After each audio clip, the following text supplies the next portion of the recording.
Приветствую, друзья! Сегодня поговорим о фильме «Мстители. Война бесконечности». Вернее, об одном аспекте этого фильма. Это действие и мотивация главного антагониста – Таноса. Во вселенной этого фильма Танос является Титаном. Это весьма могущественное существо, обладающее огромной силой. Фактически он сильнее таких существ, как Тор, Локи, Халк. То есть он сильнее всех. Плюс у него огромная армия, способная осуществлять геноцид, если уж не галактического масштаба, то планетарного уж точно. Ну и плюс постепенно он собрал камни бесконечности, что позволило ему в итоге добиться своей главной цели – уничтожить половину населения Вселенной, чтобы якобы остальной половине досталось больше ресурсов, и они стали жить в достатке. А теперь давайте смоделируем продолжение. Допустим, Танос добился своего окончательно.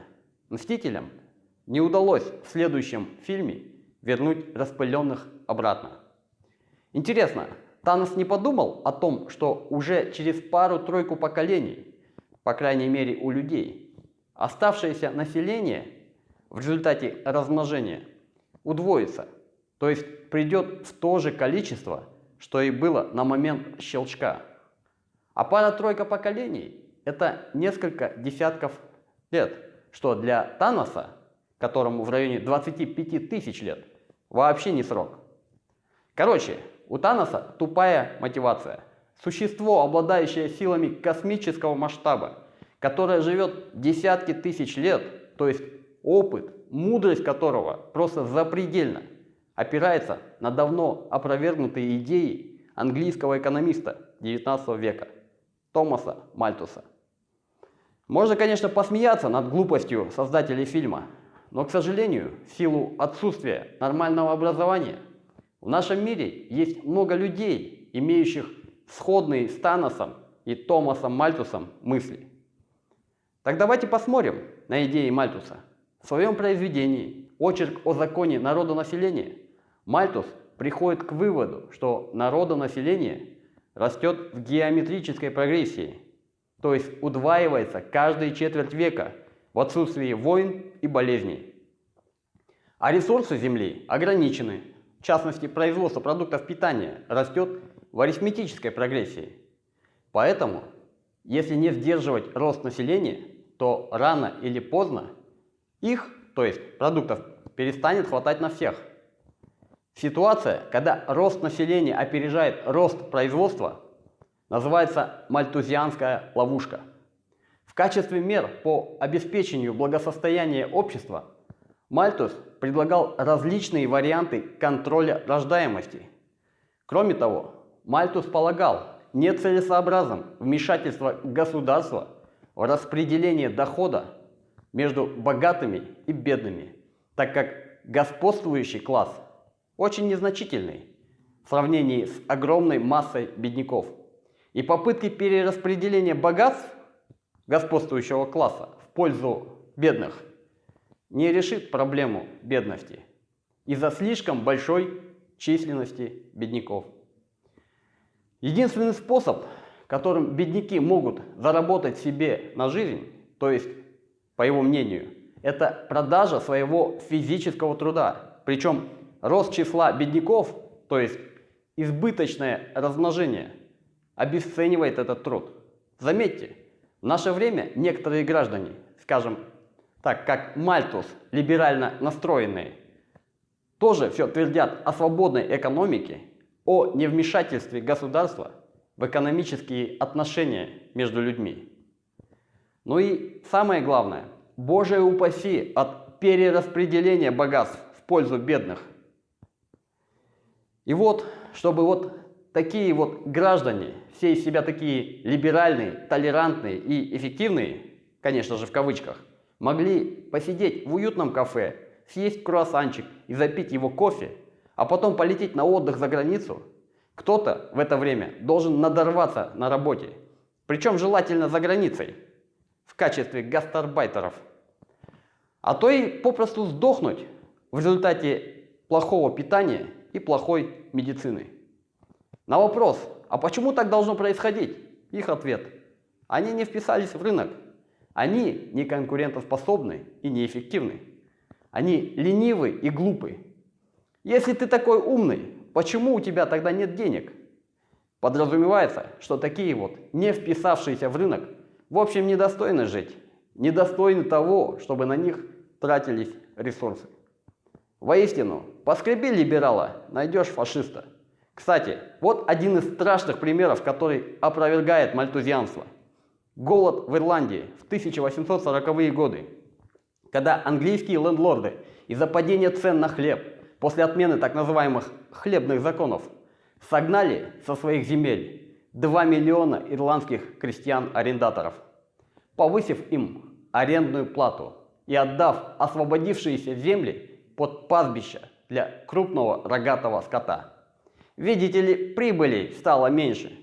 Около 1 миллиона ирландцев умерли от голода. Еще 1 миллион эмигрировали в Америку. Население Ирландии с 1841 по 1901 годы сократилось с 8 до 4 миллионов человек. Но это не привело к улучшению условий жизни оставшихся ирландских крестьян. Как писал Фридрих Энгельс, как только Англии понадобилось мясо вместо ирландской пшеницы, 5 миллионов ирландцев оказались лишними. Так что, друзья, мальтузианство – весьма опасная идея. Кстати, идеи Мальтуса были частично использованы знаменитым основателем германской школы геополитики Карлом Хаусхофером в его работах по геополитике и теории жизненного пространства. В 1919 году Карл Хаусхофер близко познакомился со своим студентом Рудольфом Гессом, который некоторое время работал у него ассистентом. Рудольф Гесс – это заместитель Адольфа Гитлера по нацистской партии, рейхсминистр. Хаусхофер регулярно каждую среду навещал Гесса в Ландсбергской тюрьме, пока тот отбывал наказание за участие в пивном путче 1923 года. Ну и там познакомился с Адольфом Гитлером. Для молодых орлов, как он называл Гесса и Гитлера, Хаусхофер читал в тюрьме лекции по геополитике. Однако у Хаусхофера отношения с Гитлером не сложились, хотя Гитлер принял идеи Хаусхофера о жизненном пространстве в книге «Mein Kampf». При всем при этом у Хаусхофера впоследствии сформировалось критическое отношение к нацизму. Он даже провел 1 месяц в концлагере, а его сына убили эсэсовцы. Для Гитлера же он оказался полезным идиотом, чьи идеи можно использовать в своих целях, не вникая в их суть. В общем, переход с мальтузианства к идее геноцида людей весьма быстрый, что и продемонстрировали Гитлер и Танос. Танос, кстати, говорит о справедливом геноциде, типа он будет случайным, что по большому счету еще глупее. Теоретически в таком геноциде может быть уничтожена большая часть самых талантливых и гениальных. Однако, даже если Танос провел бы с помощью своей перчатки некий евгенический опыт, то есть сделал бы отбор лучших людей и оставил бы жить только их, опять же, через несколько поколений общество обрело бы примерно ту же структуру, что и сейчас. Ведь совершенно не факт, что дети, скажем, гениального ученого унаследуют гениальность своего отца. Тем более, это сомнительно для внуков. А с другой стороны, в самой обычной семье, может даже не принадлежащей к интеллигенции, может родиться гений. А вот некоторые наши сограждане, принадлежащие к так называемой элите и с презрением относящиеся к простому народу, называя его быдлом и люмпинами, думают, что, мол, вот они-то и их дети – это такая вот белая кость, типа они избраны судьбой, пытаются обеспечить себе и своим детям социальные преимущества, не понимая, что уже через поколение их дальнейшее потомство при текущей системе может скатиться до уровня быдла. В общем, друзья, какие мы должны сделать выводы? Есть ли выход из мальтузианской ловушки? Конечно же, есть. Сама история это показала.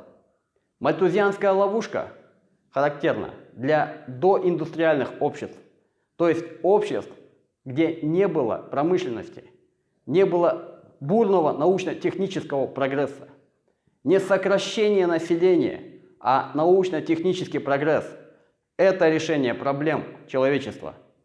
Но при этом научно-технический прогресс должен служить всему обществу. Тогда человечество не попадет в мальтузианскую ловушку.